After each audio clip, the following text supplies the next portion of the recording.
Welcome. This is Stephen Lee, and this is life and the living of it. Some encounters at the coffee shop. The totally unexpected. Believe it or not, there are nooks right outside of the coffee shop that you can get lost in. Little rooms, outside benches. In fact, you could go into the space between the buildings if you wanted to have a little bit of privacy in the alleys. Among the other things I've seen people in the alleys do: train dogs, have skateboarding contests, create graffiti art on a wall that the owner said, go ahead. And of course, it's a place for a lot of smoke breaks. Well, one day I was walking around the coffee shop because it had not opened yet.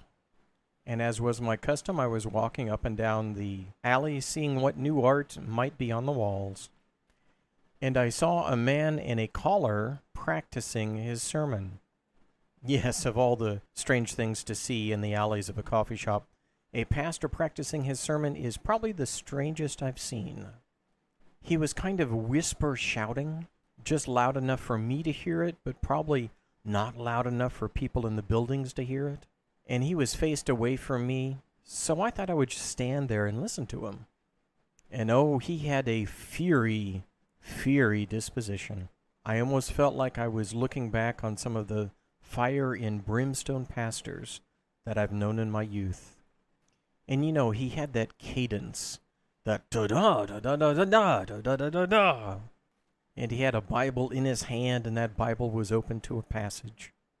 And he would do the gestures with the Bible, like hold it up, and then bring it down, and then hold it up, and then show it to the audience. I mean, he was quite entertaining. And then he turned and he saw me watching him. And he quickly put away his Bible and scooted out from between the buildings. And I didn't see him for months after that.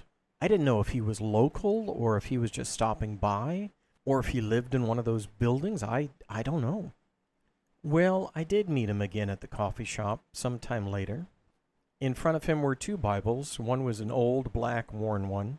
It had probably, I don't know, it seemed like 1,000 little colored tabs on the side, but I'm sure it was only like 97 or something.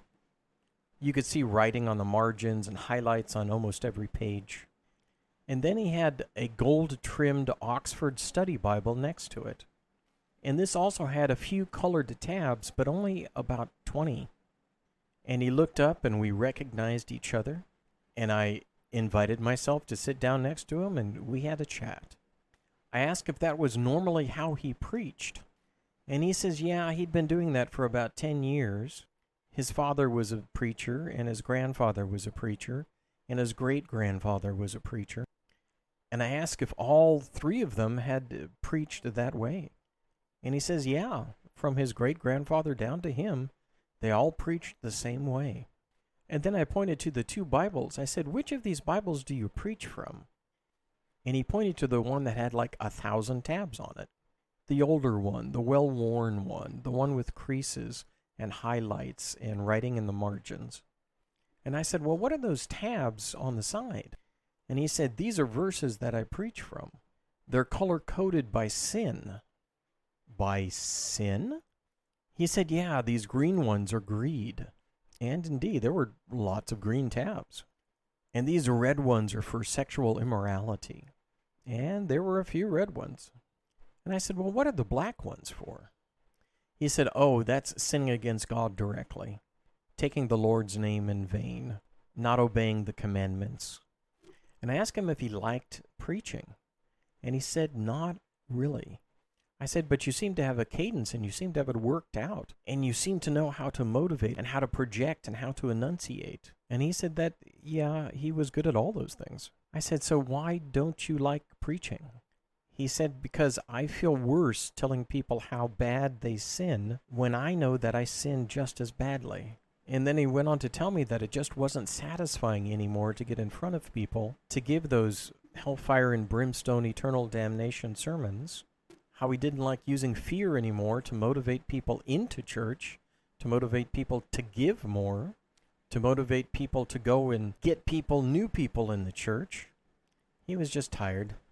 And then I pointed to his Oxford Study Bible, And I said, well, what is this one for? And he said, those are the passages about the promises of God.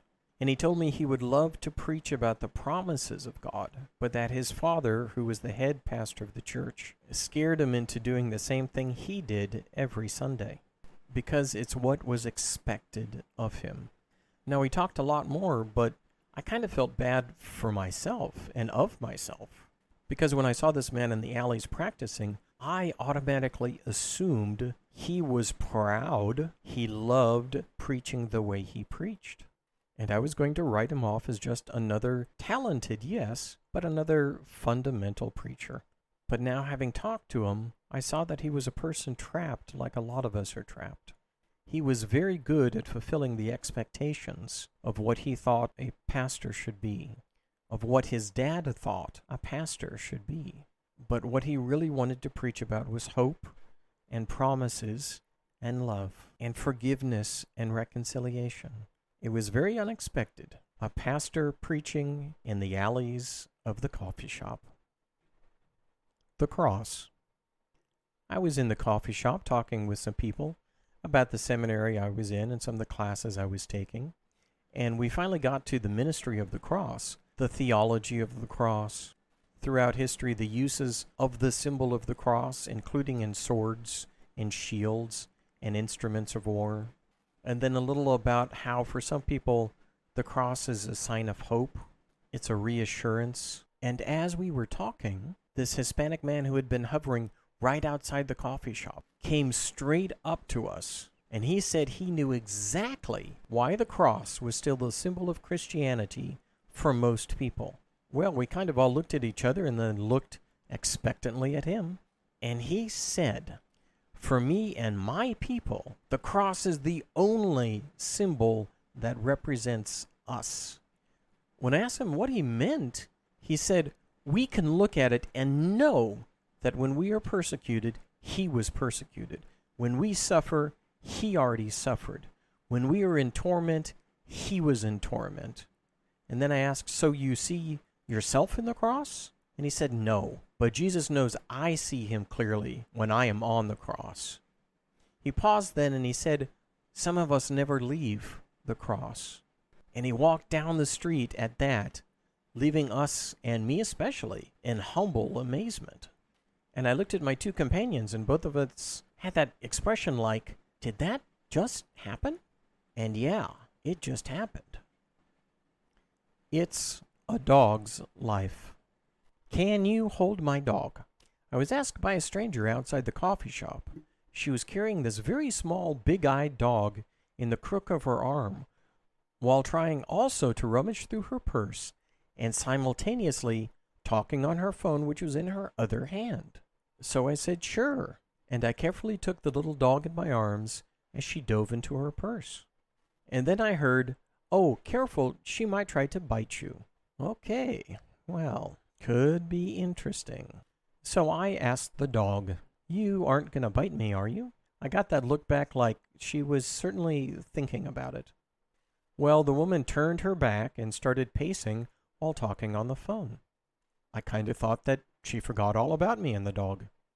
So I guess we're going to be together for a bit, aren't we? I told the dog. And just then the dog licked my beard right under my chin. Now, I'm not really a dog person. I like them, but I would not have one as a companion. Yet at that moment, I kind of got the whole dog thing. I kind of could tell that by having a little one like this that unconditionally loved you, you would naturally have your spirits buoyed, your heart softened. And of course, from time to time, have to dry out your beard. Oh, and probably sanitize it too. In fact, for the few minutes I was with this little dog, I was really getting into the dog thing. And then the woman asked for her back. I was a little sad, but you know, for a few minutes, I felt pretty loved too. A serendipitous morning. Sometimes the encounters are after I've left the coffee shop.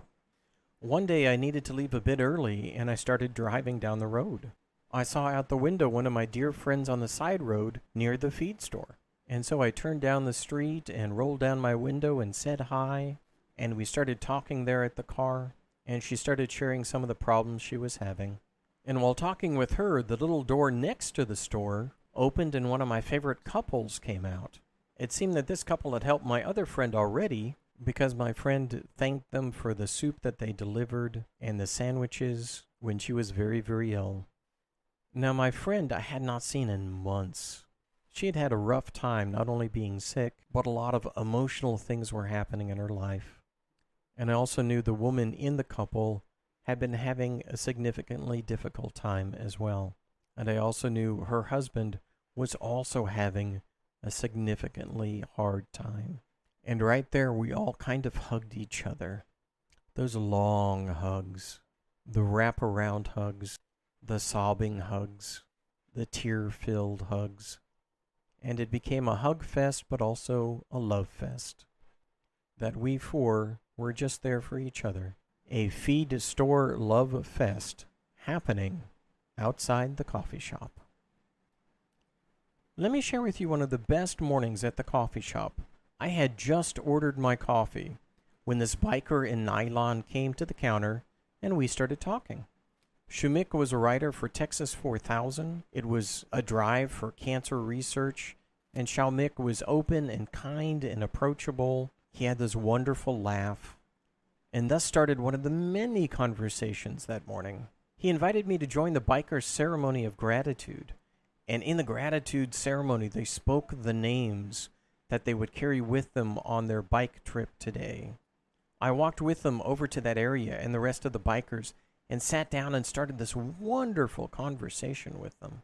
One was Morgan. Not only was she about the Texas 4000, but her passion was mental health availability and services for the disadvantaged. And I talked with her about my passion for love, for God, for bringing hope. And it was already just one of the best mornings. Then I slowly met the other riders. We went outside and I heard some of their stories, their jokes, participated in their small but loving community of bikers. I felt welcomed among those strangers as very few times in my life. Here were a group of people who rode to benefit cancer research, to fight cancer, to support those going through it. They were truly wonderful souls. There was Federico and his leadership and his kind demeanor, and Chantel, who might indeed be named after an 11th century heroine. Shaumik, of course, who invited me in the first place. And then the shorter girl called Addison, who was just a lighthouse. And Riley, who lived in the deep end just like I do. And David, who was writing always for his brother, who did not, sadly, survive his cancer. And Abby, who seemed with word and touch to strengthen each of those around. And William, who would tell jokes and laugh at them louder than anybody else. And Ashana, who had a smile that was actually larger than her whole body. In the gathering circle, each gave the name and the short story of why they were writing for that person. And then I was very surprised when Shaumik, the one who had invited me initially, said he was writing for me, a bone cancer survivor. And I just lost it. I just started crying. They all touched my heart and truly made my day. They were all ministers of hope and beacons of grace. And I thank them for holding those many people in their heart as they rode, those lives who had been affected by cancer. And I was proud to meet and humbled to be around such fine, loving people. And the best thing was is that later in the day, Shaumik emailed me a photo where 4 of them had written in magic marker my name on their legs. That 4 people were writing in my name. That was the best morning ever. And this is life and the living of it.